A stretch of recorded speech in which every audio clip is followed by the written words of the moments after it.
Bienvenidos a Club de Prensa en NTN 24. Hoy transmitimos desde el Real Instituto Elcano, que es el centro de pensamiento, el think tank, como se diría en inglés, más importante de España y uno de los más importantes de Europa.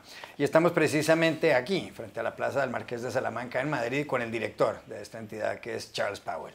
Charles, gracias por estar en Club de Prensa. Muchas gracias a vosotros. Un placer.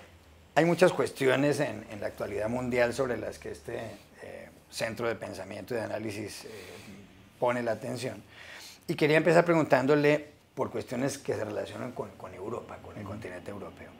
En las últimas horas ha renunciado el ministro para el Brexit en el Reino Unido, el señor David Davis, aparentemente porque está en desacuerdo con el plan que ha diseñado la señora Theresa May, la primera ministra británica, para llevar a cabo el retiro del Reino Unido de la Unión Europea, tal como decidieron los ciudadanos británicos hace ya algún tiempo. ¿Qué consecuencias puede tener esto? Porque hay quienes dicen que esto se puede llevar por delante a la señora Theresa May. Efectivamente, esto es una crisis muy seria, porque si echamos la mirada atrás, no hay que olvidar que realmente David Cameron, el anterior presidente del gobierno británico, organizó el referéndum básicamente para intentar resolver las divisiones que había en el seno de su propio partido, el Partido Conservador. Y lejos de resolver esos problemas, 2 años después del referéndum estamos incluso en una situación peor, es decir, el impasse, la división que hay en el seno del partido y del gobierno sobre qué relación debe tener el Reino Unido con Europa no se ha resuelto. Por lo tanto, hay gente que no descarta ni siquiera la caída de Theresa May, es decir, que haya una rebelión en el grupo parlamentario conservador, y en todo caso el gran problema es que el tiempo se está agotando, es decir, para el mes de octubre de este año tiene que haber ya un acuerdo entre el Reino Unido y la Unión Europea. Y esto parece cada vez más improbable. O sea, básicamente lo que ocurre es que dentro del gobierno y dentro del partido no hay un acuerdo sobre la naturaleza de lo que realmente significa Brexit, ¿no? Theresa May decía, Brexit is Brexit. Bueno, pues resulta que no. Y la propuesta que ella puso sobre la mesa el otro día era un Brexit muy blando, porque implicaba permanecer dentro de la Unión Aduanera y en buena medida dentro del mercado interior, lo cual es totalmente inaceptable para los sectores duros. Así que mi temor es que realmente cada vez es más probable un no acuerdo. Es decir, si en el mes de octubre o como última instancia en el mes de diciembre no hay un acuerdo entre las dos partes, cuando el Reino Unido salga en marzo, saldrá en las peores circunstancias posibles. El Reino Unido debe salir el 29 de marzo de 2019 de la Unión Europea. Cuando usted dice que esto es un Brexit suave, ¿qué es lo que pasa? ¿Es casi todo como un maquillaje? Al final, efectivamente, lo que está ocurriendo con el gobierno británico es que quiere salirse de la Unión Europea, pero estando dentro. La paradoja es que salir de la Unión es casi tan difícil como entrar, ¿no? Y sobre todo salir de una manera no traumática está resultando muy difícil.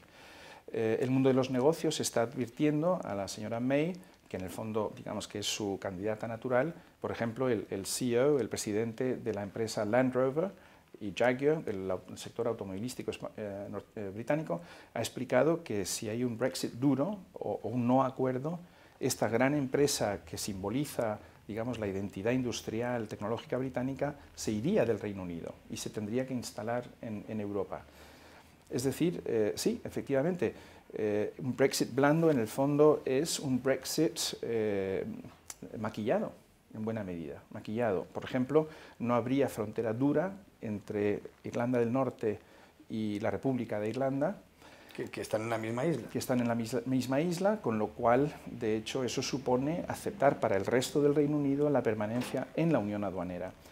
Es decir que, bueno, esto lo que demuestra en última instancia es que el referéndum fue una pésima idea y el pueblo británico no fue realmente nunca informado adecuadamente sobre sus posibles consecuencias. Quería preguntarle por la OTAN, la Organización del Tratado del Atlántico Norte. Hay cumbre de los mandatarios de la OTAN en los próximos días. El presidente de Estados Unidos, Donald Trump, viene a ella porque es parte esencial de la organización, del organismo Estados Unidos. Pero Trump se ha quejado muchísimo de los socios porque dice que no están poniendo el dinero que deberían poner para los gastos de defensa, en lo que tiene que ver con gastos de defensa, y ha formulado muchísimos reparos. ¿Qué puede pasar aquí? ¿Se va a seguir manteniendo la OTAN o esto va a terminar con una grieta aún más grande? Pues la verdad es que hay serios temores por parte europea de las posibles consecuencias de esta cumbre, ¿no? Para ser justos, es verdad que incluso bajo Obama, los Estados Unidos venían reclamando a los europeos un mayor esfuerzo en el ámbito de la defensa, ¿no? Más concretamente, les pedía que se gastaran el 2% del Producto Interior Bruto en defensa. Y esto se acordó en una cumbre anterior de la OTAN en Cardiff hace algunos años. Y esto básicamente ha sido aceptado por los europeos. Lo que pasa es que hay una cierta discrepancia sobre los plazos en los cuales se debe cumplir esto. En el fondo, lo que se acordó en Cardiff era volver a aumentar el gasto militar. Y de hecho, los europeos lo están aumentando. Aquí hay una paradoja, además. A medida que las economías europeas se recuperan de la crisis y aumenta su PIB, disminuye proporcionalmente, claro, la parte que se dedica a defensa, ¿no? Por lo tanto, yo diría que los Estados Unidos en parte tienen razón, en el sentido de exigir a los europeos un mayor compromiso con su propia defensa, pero detrás de esto, bajo Trump, hay otra cosa mucho más grave, ¿no? Y es que básicamente el presidente norteamericano no cree en las instituciones del orden liberal internacional, no cree en las instituciones multilaterales. Él prefiere siempre las relaciones bilaterales. ¿Por qué? Porque ahí la asimetría entre Estados Unidos y cualquier socio inmediatamente se pone de manifiesto y fortalece claramente la posición negociadora norteamericana.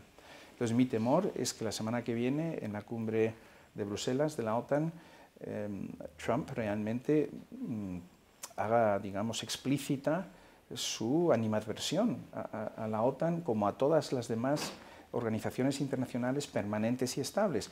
Él no ha ocultado su animadversión hacia la Unión Europea, por ejemplo, en ningún momento. Y está claro que Naciones Unidas tampoco le parece un marco muy interesante para defender los derechos estadounidenses. Si unimos a esto que inmediatamente después va a ir a Helsinki para reunirse con el presidente Putin, en Europa existe un gran temor a que realmente estemos llegando al momento crucial en el cual la relación transatlántica, tal y como la hemos conocido durante 4 décadas, se rompa, o por lo menos se vea muy mermada, muy mermada.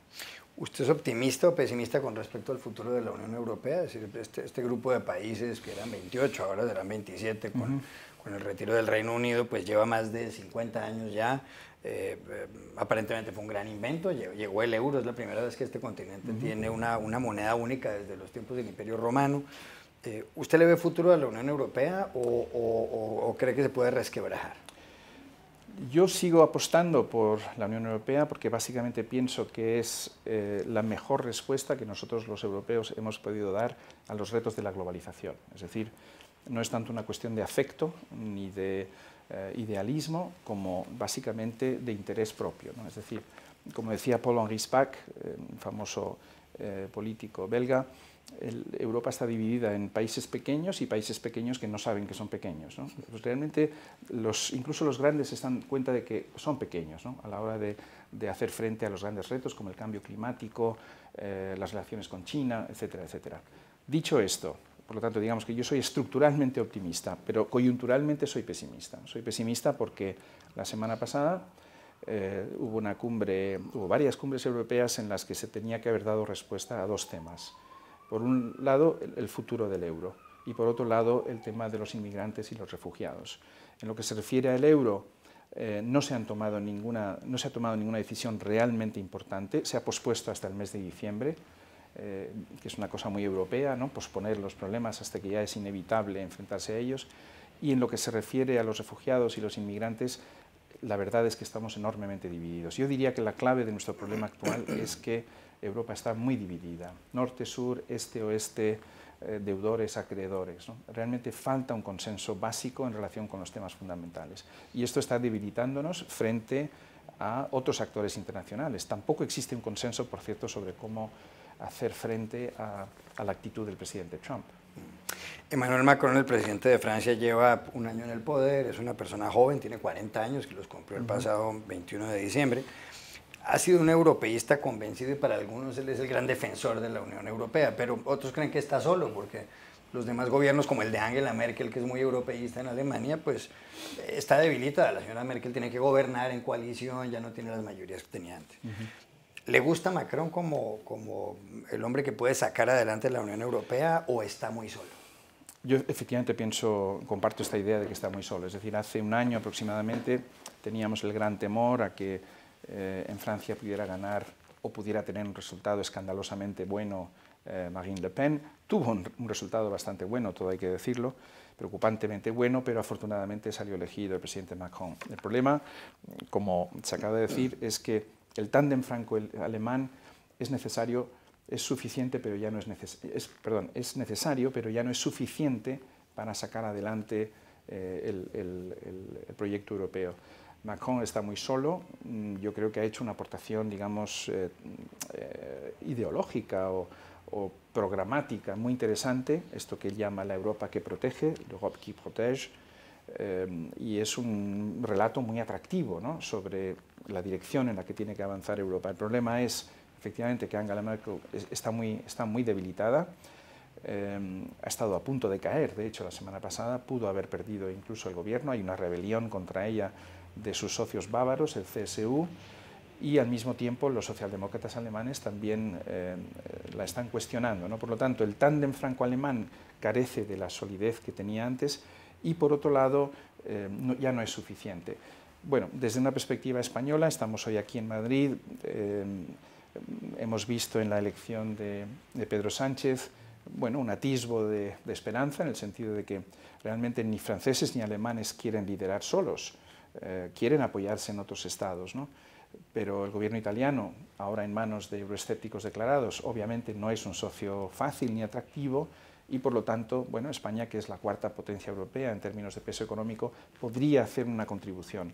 Dicho esto, tampoco serviría solo la presencia española en este directorio A3, digamos, ¿no? Lo que hace falta realmente es un consenso mayor entre los europeos en su conjunto, y tenemos grupos de países muy hostiles a las ideas de Macron. Tenemos 7 u 8 países liderados por Holanda, que no quieren más integración económica, y luego tenemos los países de Europa Central Oriental, países Visegrado como Polonia, Hungría, que políticamente están en una postura también muy hostil a la integración. O sea que yo diría que Europa en general atraviesa una crisis muy seria. Usted mencionaba a Pedro Sánchez, el presidente del gobierno español, llegó al poder después de que prosperara una moción de censura que él presentó contra Mariano Rajoy, que era el jefe del Poder Ejecutivo del Partido Popular, del Partido Conservador aquí en España. Esto justo después de un fallo judicial en donde fueron condenadas personas relacionadas con el Partido Popular, el de Rajoy, por el llamado caso Gürtel, un caso de corrupción esencialmente en Valencia, aquí en España. ¿Es optimista con respecto al gobierno de Pedro Sánchez, líder socialista? Bueno, una cosa que quiero subrayar antes de contestar esa pregunta es que yo creo que para el sistema político español ha sido muy buena la moción de censura. La Constitución española se aprobó en 1978, cumple este año 40 años, y nunca en nuestra historia política se había producido una moción de censura exitosa. De hecho, en muchos manuales de ciencia política y de derecho constitucional se afirma rotundamente que esto jamás iba a ocurrir.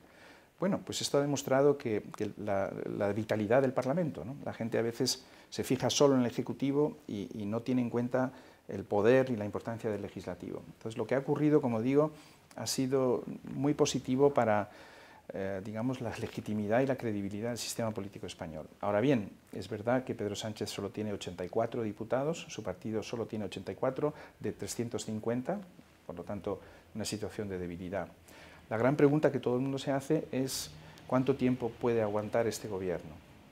Mi apuesta hoy por hoy es que este gobierno puede durar hasta junio del 2020, que es la fecha prevista para la celebración de las próximas elecciones generales. Probablemente no podrá hacer grandes cosas por esta debilidad a la que me he referido, pero Pedro Sánchez está demostrando bastante habilidad a la hora de forjar consensos, de buscar apoyos. Y yo creo, por lo tanto, que su proyecto pasa fundamentalmente por impulsar iniciativas de carácter, digamos, social, identitarias, que le permitan robarle a Podemos, al partido, digamos, de la izquierda más radical, parte de los votos que ha perdido, y al mismo tiempo transmitir una sensación de seriedad de cara a su electorado, digamos, más centrista, en lo que se refiere a la política económica y a la política europea. Es decir, gestos hacia la izquierda, gestos hacia la derecha, que le van a permitir ampliar su base electoral. Yo, hoy por hoy, no descartaría que Pedro Sánchez fuese el líder del partido más votado en el año 2020. Última pregunta sobre España. ¿Qué va a pasar con el caso de Cataluña? Cataluña es una de las 17 comunidades autónomas españolas, es la que más aporta al Producto Interno Bruto junto con la Comunidad de Madrid, tiene alrededor de 8 millones de habitantes y hubo un referendo independentista considerado ilegal por el Tribunal Constitucional Español el pasado 2 de octubre, el 2 de octubre del año pasado. Posteriormente, Carles Puigdemont, que era el presidente del gobierno regional catalán, se fue huyendo de la justicia española a otro país europeo. Y ahí sigue esa tensión permanente. El gobierno de Mariano Rajoy en su momento aplicó el artículo 155 de la Constitución, con lo cual asumió unas competencias del gobierno regional y vino una gran tirantez entre un lugar y otro. Se ha aplicado la Constitución, según dicen los juristas, los entendidos, pero también es verdad que ahí hay un problema político. Es innegable que hay un porcentaje importante de la sociedad catalana que no quiere estar en España. ¿Qué puede pasar de aquí en adelante? O este es un problema que, creo que lo dijo el Real Instituto Elcano, no tiene solución. Bueno, vamos a ver, yo creo que efectivamente estamos en una situación algo mejor que la que existía hace un mes o 2 meses, pero que sigue siendo todavía muy tensa, ¿no? ¿Qué es lo que ha mejorado? Ha mejorado que el artículo 155 se ha retirado y, por lo tanto, la Generalitat de Cataluña, las instituciones catalanas, han vuelto a disfrutar de plenas competencias, es decir, el autogobierno se ha restablecido a la situación anterior a la crisis. Esto por un lado. Por otro lado, el gobierno nuevo de Madrid tiene una actitud, digamos, más dialogante, etc. El lunes, hoy mismo se están reuniendo el presidente del gobierno español con el presidente de la Generalitat de Cataluña. Ahora bien, no hay ninguna garantía de que esta actitud más dialogante dé lugar a soluciones concretas. Cataluña ahora mismo es una sociedad extendida. Aproximadamente 2 millones votaron en diciembre, el 21 de diciembre, a partidos partidarios de la secesión, y 2,1% o un poquito menos de catalanes votaron en contra de la secesión. Por lo tanto, los separatistas tienen una mayoría de escaños en el Parlamento catalán, pero no una mayoría de votos. En todo caso, el resultado de esas elecciones fue otro gobierno separatista, secesionista, liderado por Quim Torra, que ha vuelto a reivindicar básicamente lo mismo que antes había reivindicado el presidente Puigdemont. Por lo tanto, formalmente seguimos en el mismo impasse. Yo soy aquí al revés, quizás que en el caso, bueno, no, parecido quizás que en el caso europeo. Soy pesimista coyunturalmente, pero optimista estructuralmente. Es decir, la mayoría de los catalanes tienen una doble identidad. Se sienten catalanes y españoles. El español sigue siendo el idioma más hablado en Cataluña, de acuerdo con las cifras del propio gobierno catalán. Es decir, hasta hace 10-15 años no había realmente un gran debate sobre la posibilidad de que Cataluña tuviese un encaje razonable en el seno del Estado español. Esto ha cambiado, es verdad. Ahora mismo una cantidad importante de catalanes, como he dicho, un 40-45%, están incómodos, están insatisfechos con esa inserción de Cataluña, esa presencia de Cataluña en el Estado español, pero yo creo que esto no es ni permanente ni irreversible. Yo insisto, quiero recordar que hace 10 años, por ejemplo, en el año 2006, solo el 14% de los catalanes eran independentistas. ¿Qué ha ocurrido entre tanto? Pues básicamente un cúmulo de factores. La crisis económica tuvo mucha culpa, fue una de las principales razones. En otras palabras, estamos hablando de una crisis fiscal, pero también la actuación de los líderes políticos, ¿no?, que politizaron estas cuestiones identitarias. A mí ahora mismo lo que más me preocupa es que realmente la convivencia se ha fracturado. Me recuerda incluso a la situación que había en el País Vasco hace 20 años, situación en la que las familias ya no hablan de política para no tirarse los trastos a la cabeza. Cuando la gente se reúne intenta no hablar de nada que pueda resultar hiriente o sensible. Es decir, que ha habido una fractura social que tardará algún tiempo en restañarse, ¿no? Como digo, por lo tanto, yo soy pesimista a corto plazo, coyunturalmente, pero creo que a medio o largo plazo esto sí puede tener una solución que probablemente requerirá un nuevo estatuto de autonomía, que es el texto que regula la relación entre Cataluña y el resto de España, y eventualmente también, ¿por qué no?, una reforma de la propia Constitución española. Pero no para satisfacer a los separatistas, como a veces se dice, sino simplemente porque una buena parte de la Constitución española está obsoleta, 40 años después de su aprobación. Por lo tanto, todo el sistema político español creo que necesita una cierta renovación. Ya regresamos a Club de Prensa. Seguimos en Club de Prensa en NTN 24 desde el Real Instituto Elcano en Madrid, hablando con el director de este organismo, Charles Powell. Charles, usted, y aquí quiero trasladarlo a los asuntos que tienen que ver con Estados Unidos. Usted puede ser uno de los poquísimos occidentales que han estado en Corea del Norte. Creo que ha estado 2 veces incluso. Y uno de los puntos esenciales de la presidencia de Donald Trump en Estados Unidos es su acercamiento con Kim Jong-un, el dictador norcoreano. Kim Jong-un es hijo de Kim Il-sung y nieto del fundador de Corea del Norte. Aquí la pregunta es, ¿usted cree que ese diálogo entre Washington y Pyongyang va a dar resultado?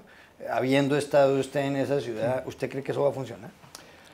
Bueno, esa es la pregunta que nos hacemos todos, ¿no? De hecho, nosotros, mi equipo y yo, llegamos a Pyongyang el día que Mike Pompeo volvía de su primera entrevista con Kim Il-sung, el jefe de Estado norcoreano. Vamos a ver, yo creo que aquí ha habido muchos malentendidos, ¿no? Y por supuesto aquí hay una batalla por el relato, ¿no? Una batalla, digamos, de carácter propagandístico.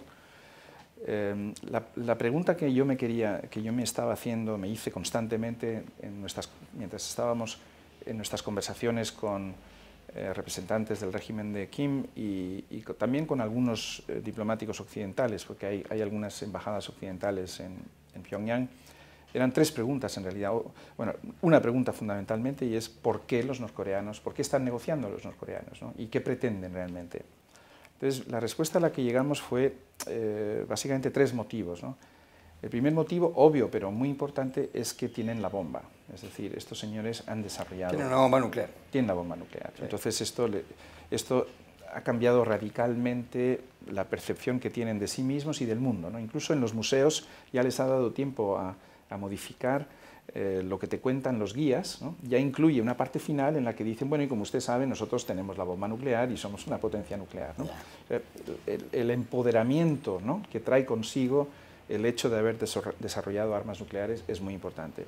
Segundo factor, en Corea del Sur, desde hace un año, un poco más, hay un gobierno de izquierdas mucho más proclive al entendimiento con Corea del Norte.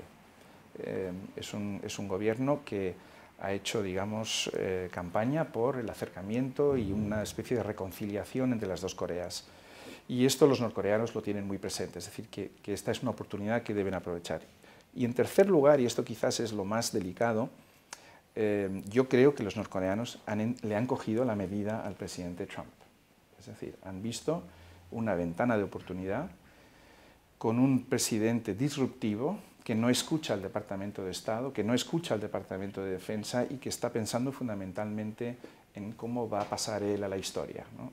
Está pensando en obtener él su premio Nobel para igualarse con el presidente Obama. Y entonces, bueno, este es un presidente que tardó 45 minutos en aceptar la invitación a reunirse con Kim Il-sung sin consultar a consultar a sus expertos. Entonces, lo que yo he descubierto en Corea es que hay un proceso de toma de decisiones y de análisis racional muy serio. Por ejemplo, tienen un equipo enorme de personas que analizan el tema iraní, conocen perfectamente el programa nuclear iraní, han estado hablando con los iraníes durante los 12 años que Occidente estuvo negociando con Irán, por lo tanto saben también cómo negociar con nosotros, digamos. Es decir, que nunca debemos subestimar a los coreanos del norte. Ahí hay un Estado que funciona y hay un establishment político-militar que es inteligente y es racional, y sinceramente yo pienso que le han ganado la partida por ahora a los Estados Unidos. Recuerdo, le pregunté a un diplomático norcoreano, ¿por qué se ríe tanto Pompeo en las fotos después de reunirse con Kim? Y el diplomático me decía, nosotros tampoco lo entendemos, ¿por qué se ríe tanto? Porque nosotros le hemos dicho, es decir, no va a haber desnuclearización inmediata, completa, irreversible, verificable. No la va a haber, porque esta es la carta que ellos tienen para garantizar la supervivencia de su régimen. Entonces, a otro diplomático norcoreano yo le pregunté, bueno, defíname usted el éxito. Y él se rió y me dijo, ya lo tenemos. Hemos logrado que el presidente de los Estados Unidos se siente con nosotros, cosa que no logró ni el padre de Kim ni el abuelo de Kim. Sí, ni Kim Jong-il ni Kim Il-sung. Exactamente. Ellos han logrado básicamente ser aceptados, ser reconocidos como potencia nuclear y han logrado hablar de tú a tú con el presidente de los Estados Unidos. A cambio de nada. A cambio de nada. La otra cosa que me ha sorprendido en esta visita es que el país parece bastante más próspero y dinámico que en el 2015, que fue la última vez que estuve. He visitado colegios, universidades, fábricas, granjas, oficinas, y luego simplemente observando lo que se ve en la calle, ¿no? Por supuesto, Pyongyang no es Corea del Norte, es la parte más desarrollada y es la parte más visitada, ¿no? Pero lo que yo he visto es más actividad económica, mucha gente con teléfonos móviles por la calle, bastantes automóviles, la gente bien vestida, las mujeres, por lo visto, ahora tienen acceso a modistas. Si uno es capaz de obtener, digamos, la tela con la que hacerse un traje, hoy en día en el sector privado hay modistas que te hacen trajes, etcétera. Como digo, gente bien vestida, gente que sale por la noche, los bares y los restaurantes llenos, hay bastante más actividad nocturna que antes, y esto casa mal con el relato que nos habían vendido, ¿no? El relato de un país absolutamente aislado, ensimismado, etcétera. Es verdad que sigue siendo un régimen atroz, totalitario. Sí.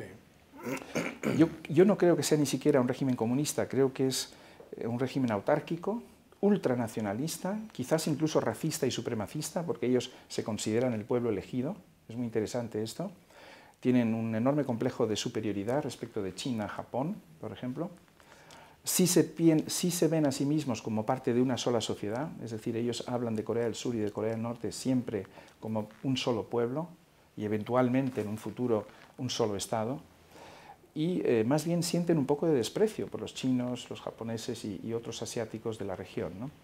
Y como digo, me ha sorprendido en cierta medida su arrogancia, su confianza en sí mismos, y la sensación que tengo es que la frontera con China debe ser más porosa de lo que se nos dice, ¿no? Me acuerdo que visité la Universidad Kim Il-sung y me fijé que todos los ordenadores eran americanos, eran Hewlett Packard, y todo el software era Microsoft, ¿no? Entonces pregunté a la bibliotecaria si tenían licencias y se moría de la risa, ¿no? Decía, no, esto viene de China, como si China fuese una especie de agujero negro que provee de todos los productos, ¿no? Estuve en algunos supermercados, no vi escasez de productos, incluso productos de lujo, y pregunté a los diplomáticos extranjeros, británicos, suecos, polacos que están allí, y ellos me confirmaron que no tienen evidencia empírica de grandes escaseces o realmente de ninguna escasez de productos básicos, ni siquiera, por ejemplo, de gasolina.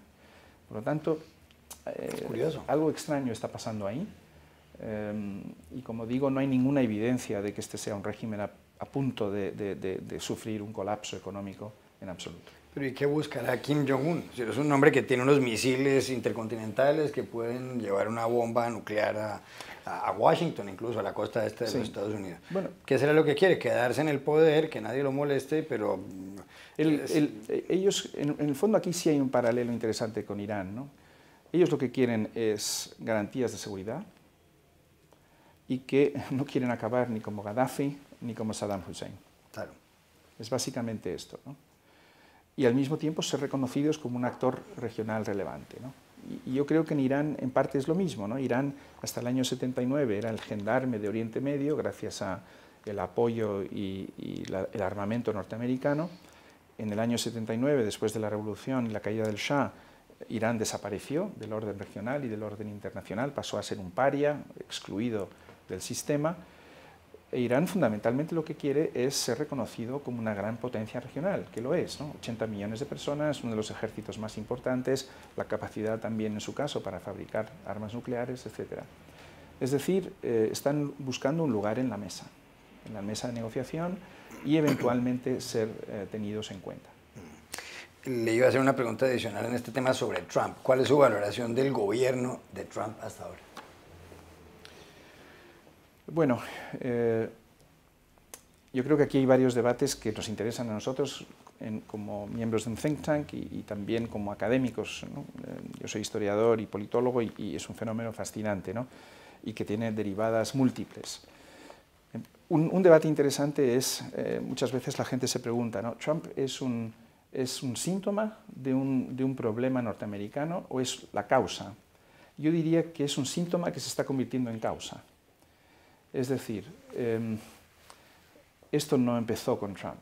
Los gravísimos problemas que tenía la sociedad norteamericana, las guerras culturales, la división entre el mundo urbano y el mundo rural, los conflictos entre lo que un autor inglés ha llamado los somewheres y los anywheres, ¿no? Las personas, los somewheres son las personas que viven en su territorio, en los estados, sobre todo del centro de Estados Unidos, y los anywheres que pueden vivir en Nueva York o pueden vivir en Los Ángeles, porque son cosmopolitas, están conectados con el mundo exterior, etc.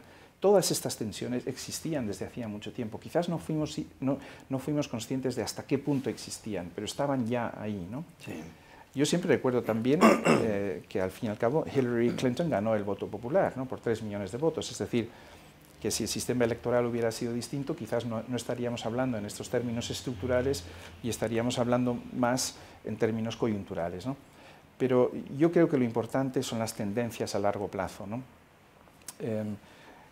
Por ejemplo, en los estados, la dinámica que se está produciendo dentro de los estados, aquí hay unos movimientos que no se van a hacer explícitos inmediatamente, pero que van en la misma dirección que Trump. Es decir, este rechazo a la globalización o algunos aspectos de la globalización, este malestar, esta desafección, este rechazo de las élites liberales de la costa oeste y de la costa este, todo esto está adquiriendo carta de naturaleza también a nivel estatal, ¿no? Aunque hoy por hoy se está reflejando sobre todo en la presidencia.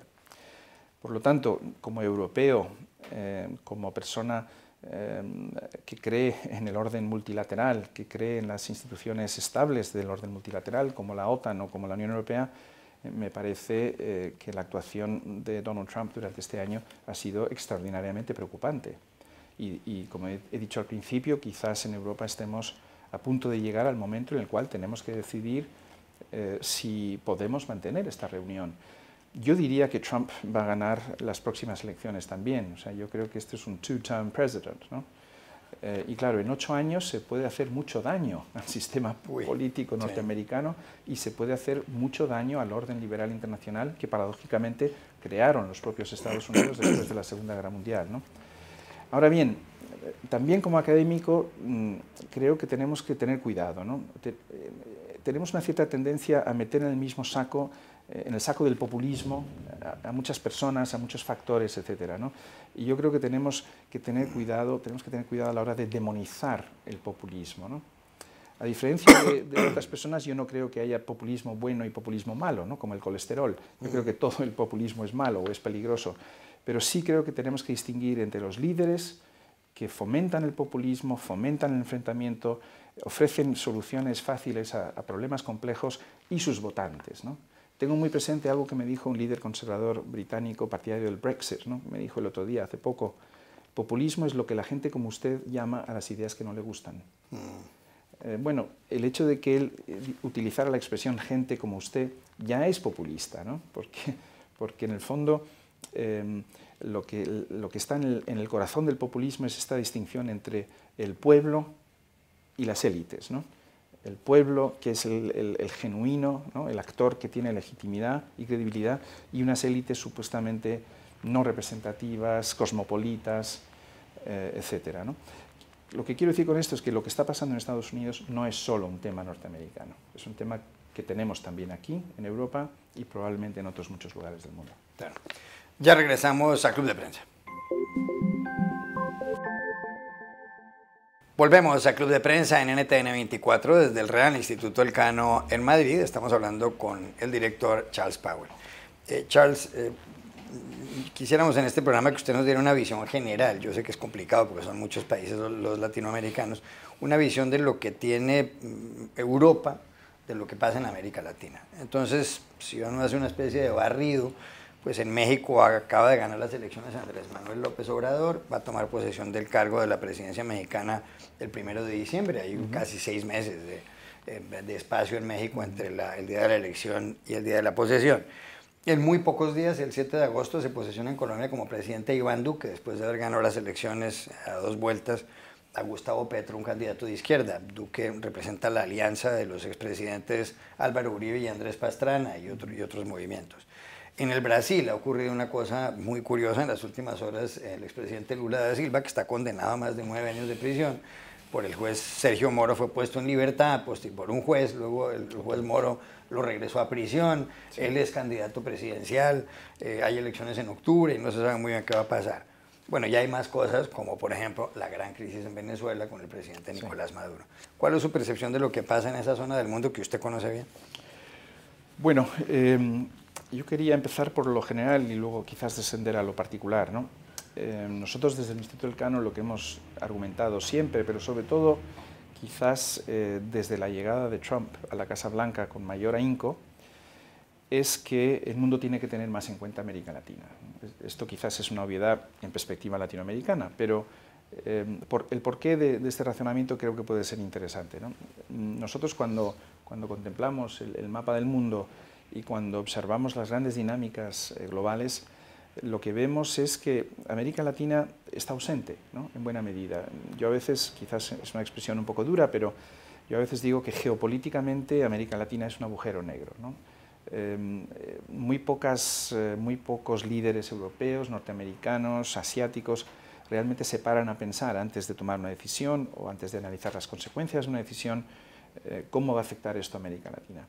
Cosa que incluso se está haciendo ya en relación con África, ¿no? Por ejemplo, los actores europeos, quizás obviamente en parte por la proximidad geográfica, empezamos a tener ya bastante en cuenta, ¿no? De manera estructural las tendencias africanas. Por lo tanto, primera cuestión, América Latina tiene que ser tenida en cuenta porque tiene mucho que aportar, ¿no? en temas globales, por ejemplo en la lucha contra el cambio climático, pero también en temas regionales más específicos, ¿no? La segunda observación sería que, bueno, las tendencias son contradictorias, ¿no? Desde Europa quizás en los últimos 10 años hemos visto América Latina como un terreno abonado para el populismo y por lo tanto había una gran preocupación por la fiabilidad y la predictibilidad de algunos actores nacionales en países como Argentina, ¿no? Antes de Macri, por ejemplo, quizás también en Brasil. Pero como el populismo se está generalizando como fenómeno en todo el mundo, yo creo que América Latina ya no se ve como un caso especial, ¿no?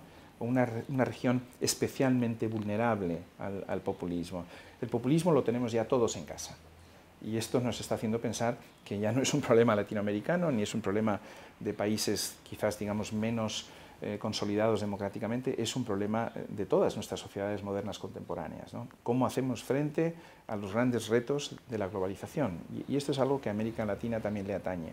Pasando ya a un análisis, digamos, más particular, bueno, desde Europa yo creo que se vio con interés y esperanza la elección de Macri en Argentina, como he dicho. La situación en México, con el triunfo electoral de AMLO, no ha causado preocupación.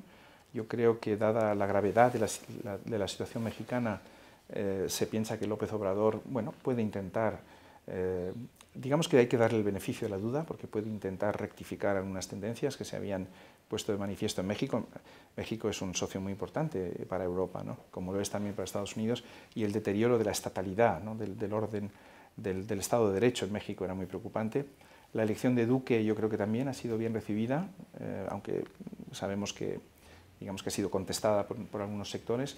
Es decir, que convive por un lado la preocupación por la existencia de gobiernos, digamos, bueno, con poca experiencia o que pueden cuestionar algunos elementos del status quo, pero yo creo que la actitud predominante es de esperanza y de confianza en estos momentos. ¿Qué piensa usted de lo que está ocurriendo en Venezuela?